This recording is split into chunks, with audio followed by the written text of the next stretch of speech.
ఇలాంటి ఒక గొప్ప ప్రేమని అభిమానాన్ని నాకు అందించినందుకు ఆజన్మాంతం మీకు రుణపడి ఉంటాను. శిరస్సు వంచి నా పాదాభివందనం చేసుకుంటున్నాను. Thanks a lot.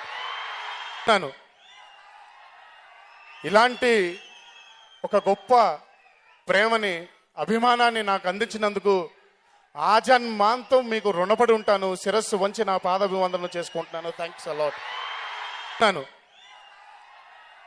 ఇలాంటి ఒక గొప్ప ప్రేమని అభిమానాన్ని నాకు అందించినందుకు ఆజన్మాంతం మీకు రుణపడి ఉంటాను. శిరస్సు వంచి నా పాదాభివందనం చేసుకుంటున్నాను. Thanks a lot.